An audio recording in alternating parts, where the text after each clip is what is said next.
Two communities are picking up the pieces this morning as they come to grips with the horrible tragedies. 31 people are now dead from the weekend's mass shootings. 9 victims in Dayton, 22 in El Paso.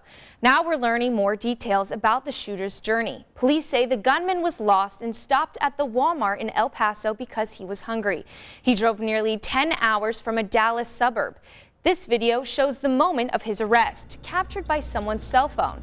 He faces capital murder and domestic terrorism charges. Now memorials for the victims continue to grow as we learn more about them. A school district in nearby Clint, Texas honored one of the victims, 15-year-old Javier Rodriguez. Although your time here was short, it is greatly appreciated. Losing you has been hard for us, but hopefully it serves as yet another lesson to a country with a lost identity. The events of this weekend have shown the worst and best part of people. 27 people who were shot are still in the hospital. 2 of them are listed in critical condition. In Dayton, the community is struggling to find a new normal, knowing this tragedy happened in their city. The heartbreak is still weighing heavy on many people. What am I supposed to do? Yeah, business as usual. We're going to try to, see if we can reach out to the people that need help out here. Everyone's helping out. 65 neighborhoods, and so I think 64 neighborhoods are standing with the Oregon District right now. Police acted fast Sunday morning, taking out the shooter within 30 seconds of the first gunshots. They say without their quick response, more people would have died. President Trump is now placing part of the blame for these mass shootings on the internet and social media. Many people called on the president to speak out against the shootings. So he spoke to the nation, saying there's no place for hate in America. In one voice, our nation must condemn racism, bigotry, and white supremacy. These sinister ideologies must be defeated. Hate has no place in America. Hatred warps the mind, ravages the heart, and devours the soul.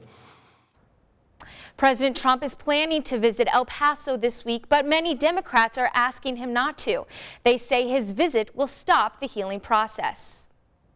Our Kevin Radar spoke to Indiana Senator Todd Young about gun reform. I don't think we should overlook the root causes here. Social alienation, devaluing of human life, hatred that has long simmered between some Americans and others. And I will be a constructive and positive voice. You can hear more from the senator on our website. We also have statements from Senator Mike Braun and several Indiana House members. You can read what they think needs to be done at WTHR.com. Here in central Indiana, we're dealing with a different type of gun violence. Yesterday afternoon, a man and woman were killed near Lafayette and Tibbs Avenue. This past weekend alone in Indy, IMPD says at least 12 people were shot. Now a group of Hoosier moms are trying to figure out what they can do to end the violence. Moms Demand Action for Gun Sense met last night at the Irvington Public Library. Some of them were in D.C. at the group's national convention when they heard about the first shooting in Texas. Last night, members filled out postcards to send to Indiana Senators Todd Young and Mike Braun and Senate Majority Leader Mitch McConnell, demanding the Senate pass a universal background check law, already passed by the House. If I'm going to be this upset in the event that something ever does happen to a loved one of mine, I want to know that I did what I could to help prevent these in the future. The group has 6 million members nationally and is growing.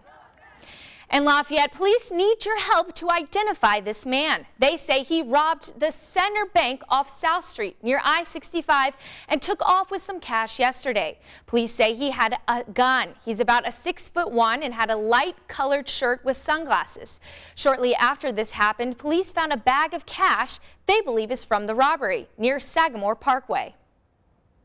And in Muncie, police hope someone recognizes these 2 men. They are accused of robbing a Village Pantry at gunpoint on Memorial Street Sunday night. If you have any information, contact Muncie Police. Take a look at this woman. She's considered a person of interest in that Zionsville bomb scare. Police are hoping she can explain how a suspicious package ended up at a church this weekend. On Sunday, members of the Zionsville Presbyterian Church on 116th noticed the bag and called the police. It caused quite a scare before the bomb squad gave the all clear. The ATF is helping with the investigation. We are learning this morning that Brebeuf Jesuit is asking the Vatican to get involved in a dispute with the Archdiocese of Indianapolis. Brebeuf refused to fire a teacher in a same-sex marriage. The Archdiocese says it violated church teachings and stripped the school of its Catholic identity. Now Brebeuf wants the Vatican to reverse the decree. The Archdiocese issued a statement saying Brebeuf Jesuit Preparatory School freely chose not to implement these practices and therefore decided to no longer be recognized as a Catholic institution in the Archdiocese. One man's act of violence is finally seeing justice. This after sending more than a dozen pipe bombs to the president's critics. How many years this man will be behind bars for the homemade bombs? Plus, R. Kelly is back in the hot seat once again, this time with more charges. What the latest accuser says happened nearly 20 years ago that has stayed with her today.